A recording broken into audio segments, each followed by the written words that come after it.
La chaîne Sinophonix et Mister Phonix qui aujourd'hui va vous présenter le Meizu M2 Note qui provient de Chine et non pas de France, puisque vous le voyez ici, c'est écrit en chinois et non en français. Donc une boîte carrée, bon, qui arrive un petit peu esquintée, bref, c'est pas trop grave. Au niveau des specs, c'est illisible, en tout cas incompréhensible pour nous, puisque c'est écrit entièrement en chinois. Mais donc le but de cette vidéo, c'est de vous prouver que le Meizu M2 Note est totalement compatible sur notre réseau, qu'il fonctionne parfaitement chez nous, que les applications disponibles sur le Play Store sont installables et que l'ensemble en fait des fonctionnalités et des applications Google sont installables sur Meizu M2 Note. Il n'y a aucun souci là-dessus. Donc on va regarder tout de suite le tour du propriétaire. Donc le M2 Note. Chargeur, par contre, ça, il vous faut un adaptateur ou alors utiliser un autre chargeur. Au niveau de son ampérage, je crois que c'est écrit, c'est du 2 ampères. Donc batterie assez costaud, charge rapide, donc il vous faut un chargeur de 2 ampères. Aujourd'hui, c'est pas difficile à trouver. Et donc la petite target là, donc pour sortir le tiroir pour mettre votre carte SIM. Ils rappellent leur système d'exploitation à eux qui est basé sur Android et système pas mal critiqué. Donc effectivement, vous le verrez par nos tests que c'est pas très intuitif comme système. Bref. Et la boîte ne délivre rien d'autre, donc une dock en chinois, que l'on remet là-dedans, ça, voilà, un câble USB, micro USB, et c'est tout. Donc, les gens de chez Meizu sont radins. Rapidement, si on regarde la carte SIM, c'est... Attention, c'est du nano, donc bien faire attention à ce point si vous voulez l'acheter. Si vous avez donc du micro SIM, passez par votre fournisseur et demandez le basculement vers une nano SIM pour pouvoir l'insérer dans ce smartphone. Il est très bien fini ce smartphone. Je trouve un seul petit détail en fait, c'est le tiroir. Ici, il bouge beaucoup et encore plus en fait la petite barre ici qui doit être du plastique d'ailleurs, qui bouge beaucoup. On a l'impression qu'en fait elle risque de s'en aller à n'importe quel moment. J'ai trouvé ça bizarre. Bon, une fois fermé, une fois intégré, c'est propre, même s'il y a il y a un petit jeu. Mais bon, voilà, donc on va faire le tour ici du smartphone. Vous voyez donc les boutons volume plus moins, marche arrêt. Sur le dessous, si ça vous rappelle rien, bien entendu c'est un peu copié sur de l'iPhone. Bon voilà, donc le haut-parleur ici, donc la prise micro USB et le micro ici, voilà. Donc le petit tiroir, sur le dessus le jack 3.5 et je pense aussi un micro de compensation, double flash LED et là on les voit très très bien, le ambre et le jaune, plutôt jaune que blanc d'ailleurs. Bref, de toute façon ça doit être un blanc, mais voilà, on les voit très distinctement. Le capteur qui est à fleur en fait de la coque, donc c'est vraiment, ça ne sort pas, vous posez votre téléphone. Il n'y a pas de souci là-dessus. Et donc, c'est un smartphone unibody. On va le mettre en route, ce téléphone. On l'allume. Et puis, le temps que ça charge, on ferme la boîte et puis on va attaquer après le tour du téléphone au niveau des applications. Si je fais tout tomber, ça va pas le faire. Donc au niveau des applications, ce qui est installé, ce qui n'est pas installé, ce que nous avons pu installer. Bref, on va faire le tour de tout ça. Quoi nous arrivons par défaut sur ce smartphone? Alors, l'écran est sincèrement parfait. Il est très beau. Il résiste pas mal aux empreintes. Voilà, d'ailleurs la preuve. Voilà, il n'y a pas d'empreinte qui s'affiche. Il faut vraiment avoir les doigts très humides et très gras pour qu'il laisse des empreintes sur le traitement de surface. Donc en haut, bon, du classique, la réception pour le Wi-Fi, donc le Bluetooth, la carte SIM ici, si elle est intégrée ou pas, donc la charge de la batterie avec son pourcentage restant. En bas, vous avez un bouton, mais qui n'est pas en fait un bouton tel que vous avez l'habitude d'utiliser sur d'autres smartphones, à part qui fait effectivement donc le bouton Home. Mais il a différentes fonctionnalités. Par exemple, il est sensitif et vous pouvez en fait faire fonction de retour.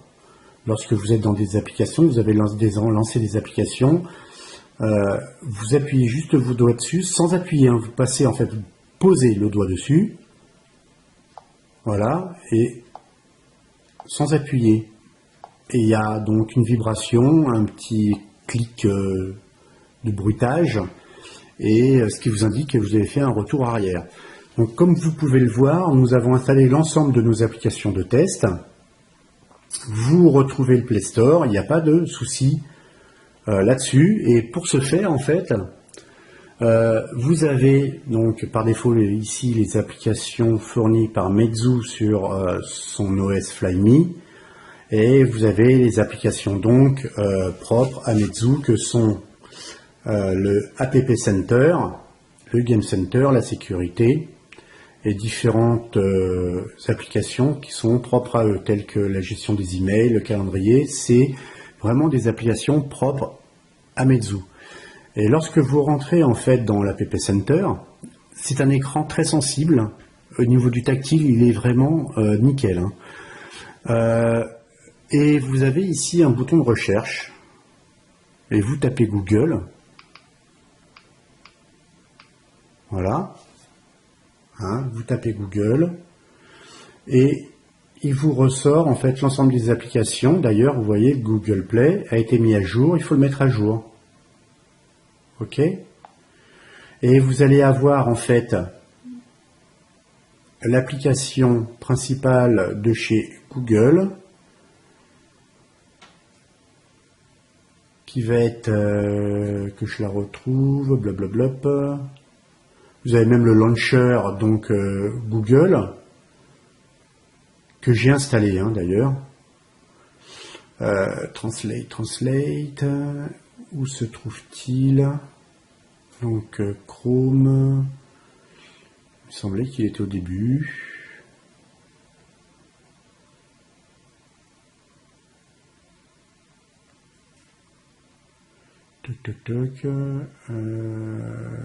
Le Google installeur complet, zut, je le retrouve plus. Bon, bref, au départ, en fait, vous allez, par exemple, n'importe quoi, en fait, hein, vous allez installer, en l'occurrence, je sais pas moi, le Google Flux, là, donc vous allez l'installer.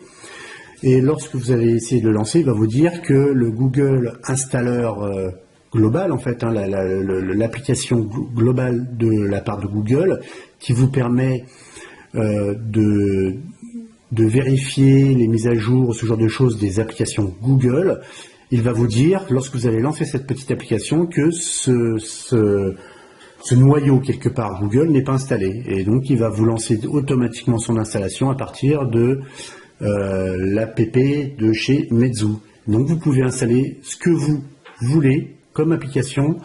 il n'y a aucun souci sur ce point. Là, vraiment, c'est zéro problème. Donc, vraiment, il n'y a rien à refaire, à part aller sur le App Center et lancer l'installation des applications Google. Et ensuite, vous pouvez lancer les installations des applications que vous désirez. En l'occurrence, vous retrouvez AnTuTu, tout ça, puisque vous avez installé le Play Store. Donc, il n'y a aucun problème. Voilà, c'est cette application, le Google Installer. C'est celui-ci qu'il vous faut installer en premier pour pouvoir télécharger derrière le Play Store et l'ensemble des applications que vous voulez charger, applications Google je parle. Donc ensuite vous avez des applications chinoises par défaut, elles sont là, j'en ai déjà supprimé une, mais pour vous montrer que par exemple ça c'est le Maps de chez Meizu, vous cliquez, vous l'emmenez à la poubelle, il vous demande si vous voulez vraiment désinstaller, et vous ne l'avez plus. Donc vous pouvez faire ça avec l'ensemble des applications qui sont installées par défaut. Il est entièrement personnalisable et il n'y a pas de souci de ce côté-là pour pouvoir installer les applications sur ce smartphone. Donc on va déjà regarder rapidement au niveau du phone tester les différentes fonctionnalités proposées sur ce smartphone. Donc au niveau des capteurs. Donc vous voyez le gyroscope, regardez bien, le compas fonctionne, il est capture des champs magnétiques, il a tout ce smartphone. Voilà, capteur de lumière, on est à 1700 lux tout à l'heure, d'autres annonçaient 200, 300 sur d'autres tests que nous avons effectués. Là on est à 1000, voilà, on varie, si on bouge moins, on stabilise à 1600 lux. Il y a un détecteur de pas intégré et capteur de proximité, voilà, NIR, phare. Ok, donc proche, loin, il n'y a pas de problème, tout fonctionne. Donc le Wi-Fi, ça on s'en fiche. Téléphonie, on n'a pas intégré notre carte SIM dedans. Le GPS, donc on est en intérieur, on fera ça plus tard. La batterie, température de 28 à l'heure actuelle, on est en voltage de presque 4 volts, donc 3050 mAh à 75% de charge. Et c'est une batterie qui semble plutôt pas mal dans ce smartphone. Ensuite, le multitouch. 1, 2, 3, 4 et 5. Voilà, donc pas de souci, là les doigts on les voit parce que 5 doigts un peu plus gras, voilà, ça laisse des traces. La caméra.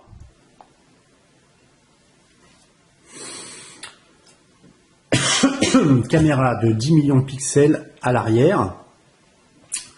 Meizu annonce, que je dise pas de bêtises, ils annoncent autre chose, eux. Je regarde la petite fiche. Au niveau de la caméra, nous sommes à... la caméra arrière, ils annonçaient 13 et 5, c'est ça. Donc, Phone Tester annonce du 10 à l'arrière, donc en Full HD pour la vidéo. Et la caméra avant a à peu près 4 millions de pixels. Donc là, on est loin, on verra avec d'autres outils de test, mais là, on est loin de ce qu'annonce Meizu sur les caméras. Ensuite, donc au niveau du système info, alors, donc on est bien sur le Meizu M2 Note, un 8 cœurs à 1 Go 3, donc c'est le 6753 qui est intégré. Nous avons 2 Go de RAM, donc de l'Android 5.1 Lollipop. Le firmware, c'est pas la date non plus chez eux. Bon, donc au niveau de l'affichage Full HD, en 480 dpi, on est à environ 4,6 pouces, lui nous annonce. Et très honnêtement, là il est un peu radin parce que vous le voyez, le bord ici, le bord là-haut. Là, on est sur vraiment, c'est très étonnant ce qu'ils disent, hein, 4,6 pouces. On est vraiment sur du 5.5 et c'est peut-être pour ça d'ailleurs qu'ils nous annoncent 480 dpi. Je commence à avoir des doutes en fait sur ce soft là. Donc la capacité c'est du 16 Go, c'est une version 16 Go en tout cas celui-ci. Il nous reste 11 Go 7, il y a 2 Go 6 d'utiliser et il nous reste 9 Go 2. Voilà. Donc voilà pour le phone tester. Ensuite, nous avons lancé le Geekbench.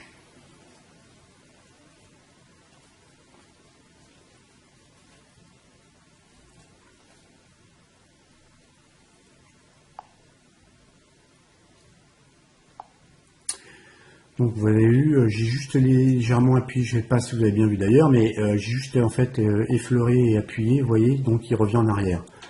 Donc batterie, les résultats.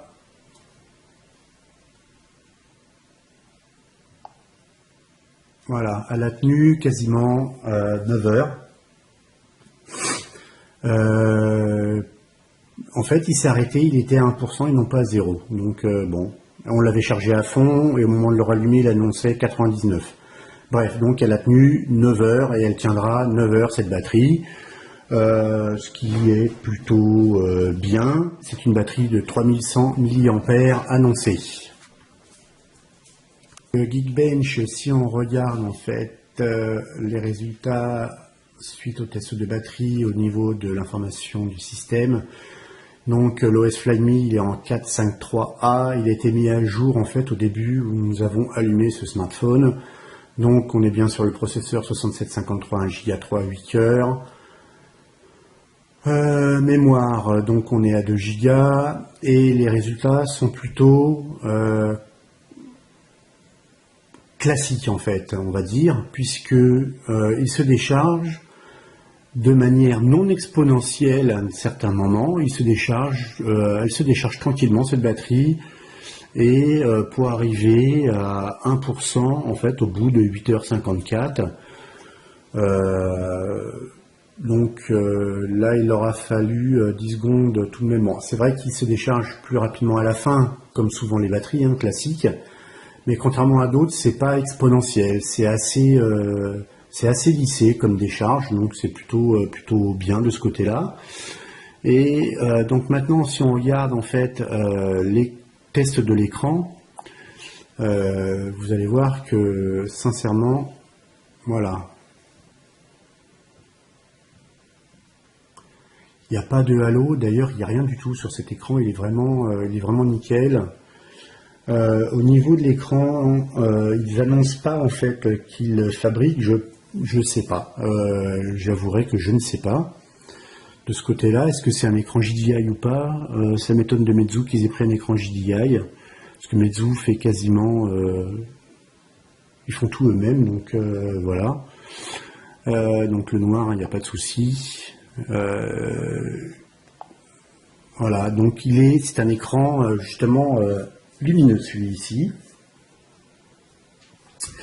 Il n'y a pas de souci de ce côté-là, il n'est pas terne, il n'est pas fade, il est vraiment très bien et je trouve que d'ailleurs ce que vous voyez en fait en vidéo, c'est vraiment ce que l'on voit sur le téléphone. C'est le même vert, bien flash, il est très lumineux. Voilà, donc on va voir les niveaux de gris.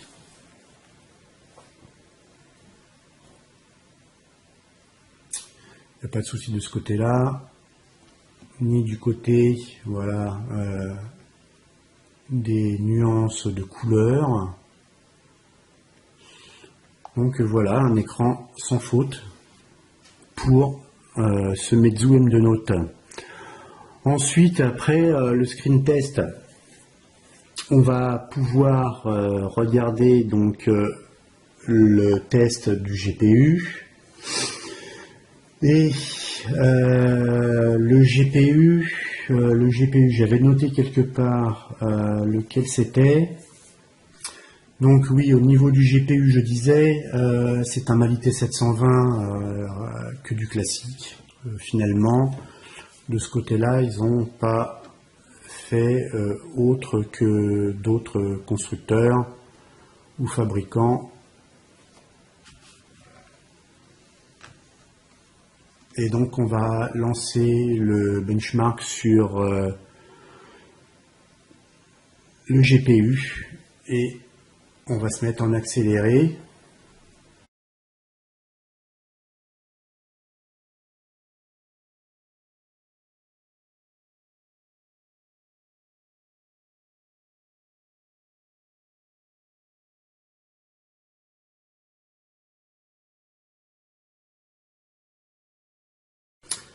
Donc les résultats de ce GPU Bench, pour rappel, donc tout de même ce M2 Note est basé sur le 6753 Mediatek, mais aussi sur, en termes de GPU, Mali T720.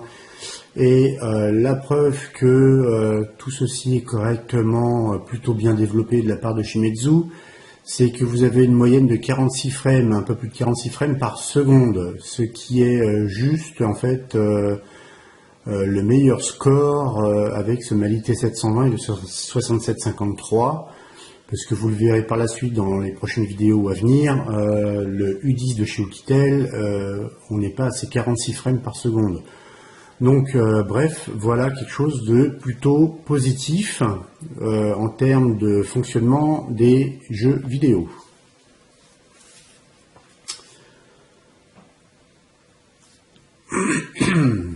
La pub, toujours la pub.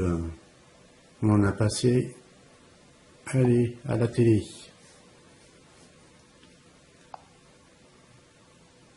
Voilà. Alors, donc nous avons lancé notre GPU Bench et si on regarde notre MTK Engineer,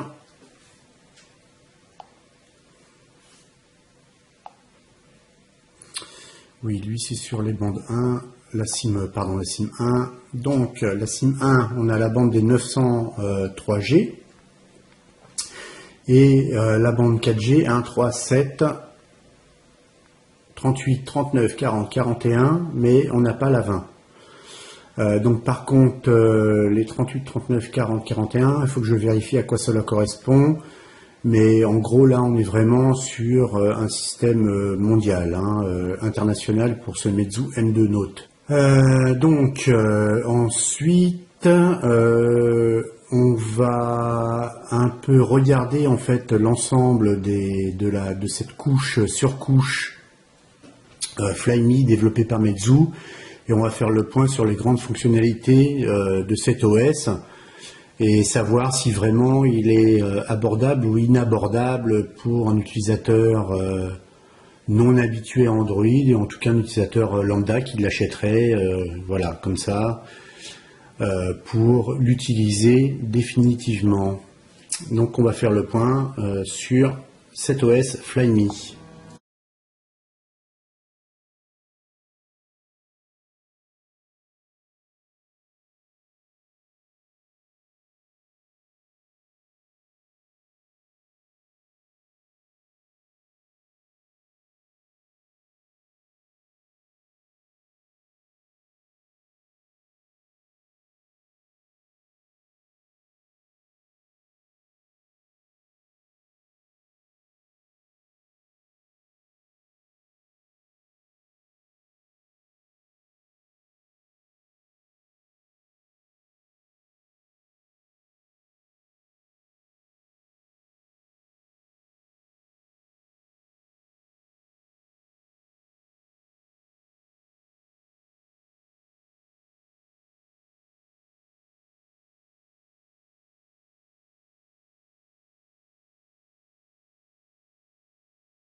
Comme on l'a promis, retour sur le Meizu M2 Note. Le Meizu M2 Note pour lequel on va vous présenter son interface Flyme, comme vous voulez à la française, ou Flyme vraiment à la française pure, ou Flyme à l'anglaise. Donc, la chose la plus importante qui a été modifiée, donc c'est principalement au niveau des paramètres, où vous allez le voir, Donc là, il fait des petites mises à jour, hein, vous inquiétez pas. Application ici, tu m'embêtes. Donc vous retrouvez une première liste d'icônes. Donc lorsque vous déplacez vos doigts donc du haut vers le bas, donc les icônes de Bluetooth, luminosité automatique, ce genre de choses. Derrière, vous cliquez pour avoir plus d'icônes. Donc c'est, on va dire, entre du Samsung, interface Samsung customisée et de l'iOS. Moi je dirais que voilà, c'est entre les deux. Vous avez en fait des boutons très simples ou alors plus de boutons. Vous retrouvez donc les boutons de rotation automatique, la mise en route du GPS, les vibrations, ce genre de choses. Bon, voilà. Et donc l'interface la plus modifiée, ce sont les paramètres. Les paramètres qui se trouvent ici. Et c'est là en fait où il y a le plus gros changement, où on peut être déstabilisé. Bon, après c'est une question d'habitude, mais très sincèrement, pour l'instant, en fait, moi je n'ai pas utilisé encore, je l'ai utilisé beaucoup sur le Wi-Fi, mais pas utilisé avec ni la 3G ni la 4G. Je suis testé très rapidement en utilisant une nano SIM à un ami. Mais ce smartphone, donc ici, au niveau du tiroir, je ne sais pas si vous vous souvenez, mais pour rappel,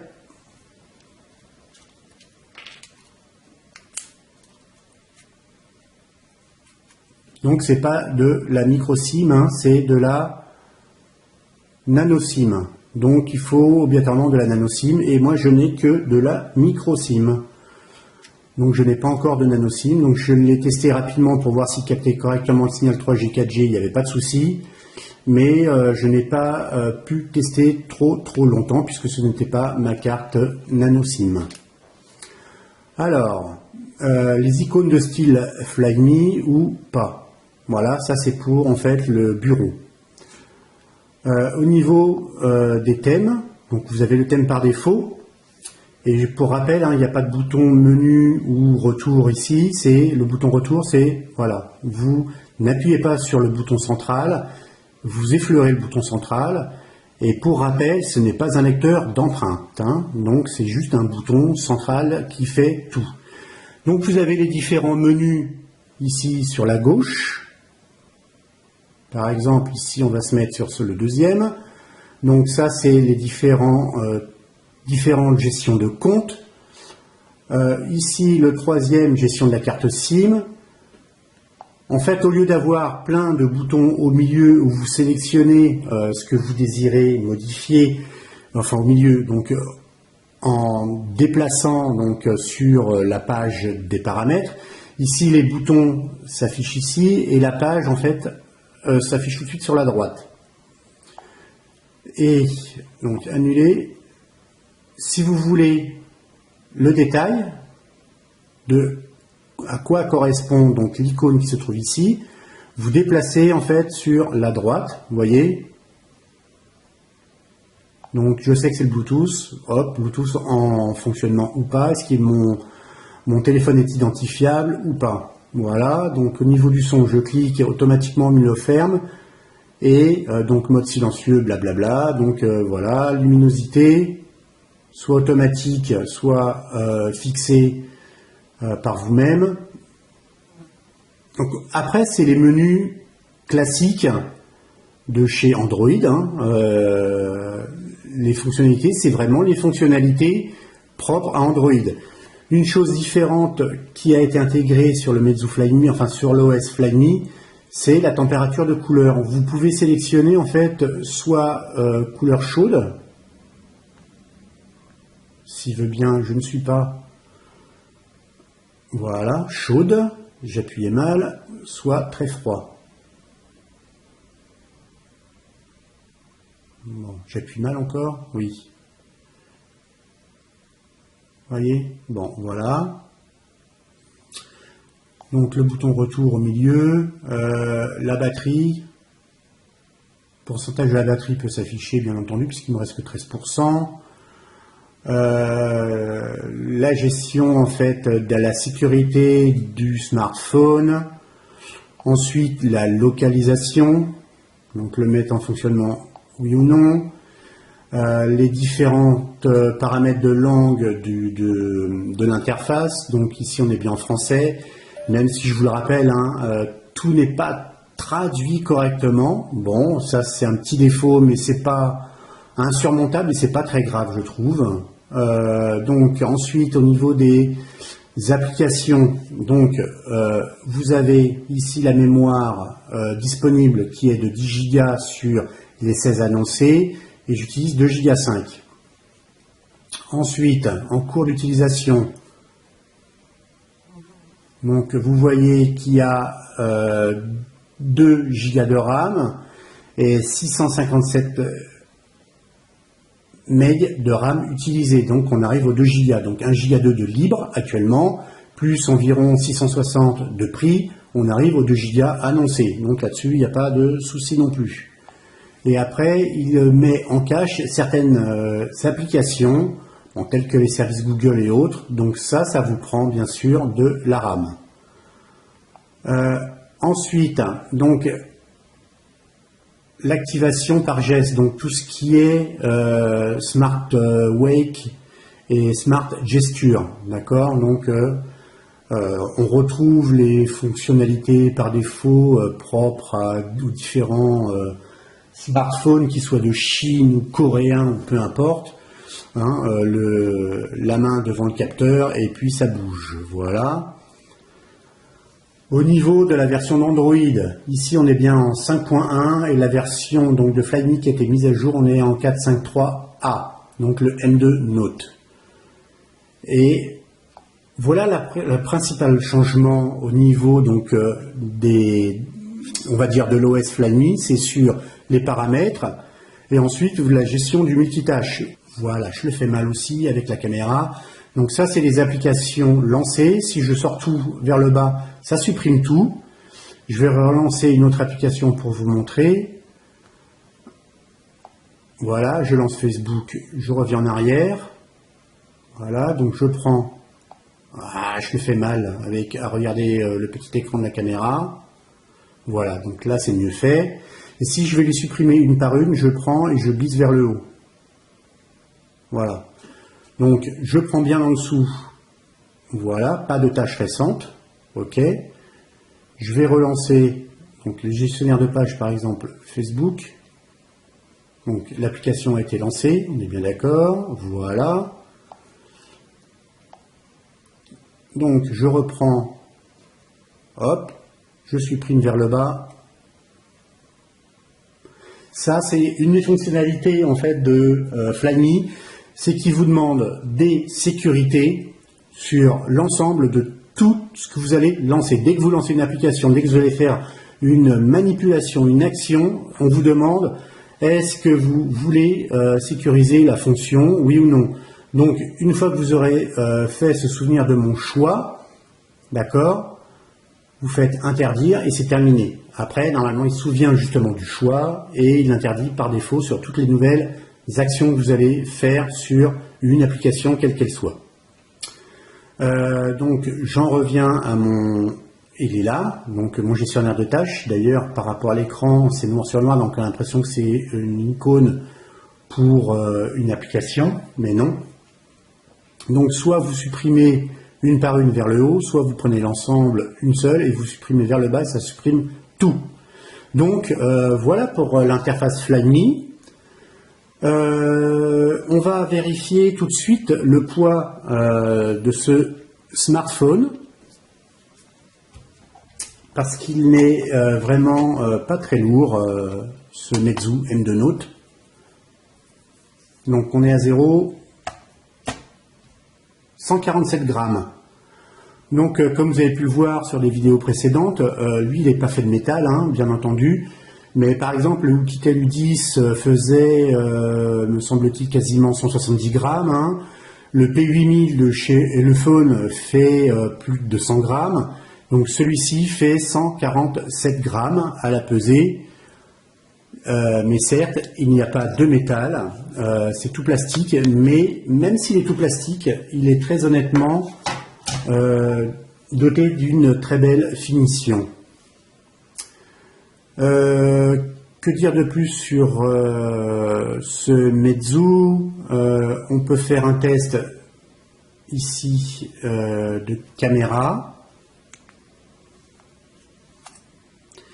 Donc la caméra qui se trouve appareil photo, je crois qu'il est juste à l'avant, il est là.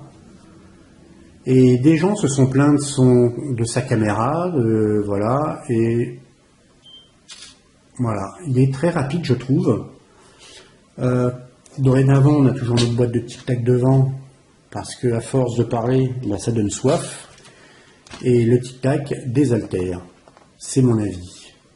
Donc hop, toi va-t'en, tu restes debout et tu t'en vas.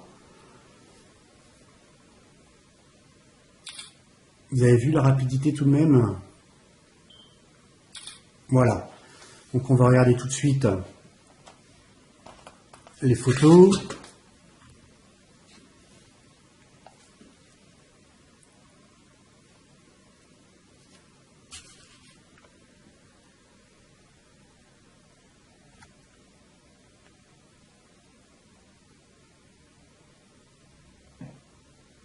Donc il fait très honnêtement de très belles photos aussi.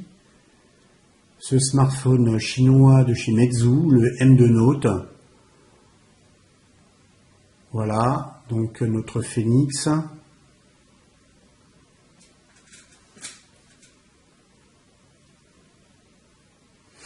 Là il y a un petit bruit quand même, ou alors soit j'ai bougé, j'ai peut-être tremblé un peu. Mais il y a du bruit sur... il y a une espèce de flou.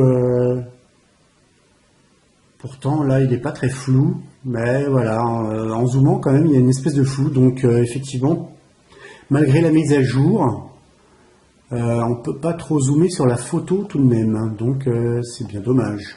Bon.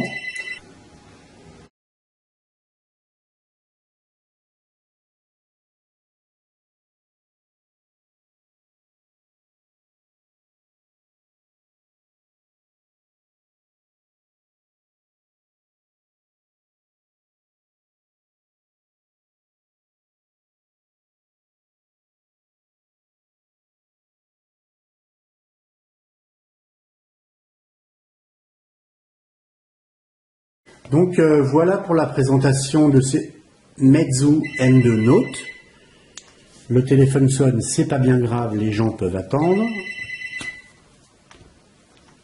Et bah, écoutez, j'espère que la présentation à la fois de ce Meizu M2 Note, la revue de son OS Flyme, principalement au niveau des paramètres, puisque c'est là qu'il y a eu la plus grosse modification, vous a convenu, vous a plu. Donc n'hésitez pas, bien entendu, pour le petit pouce vert, à nous mettre un commentaire en bas de la vidéo, bien sûr.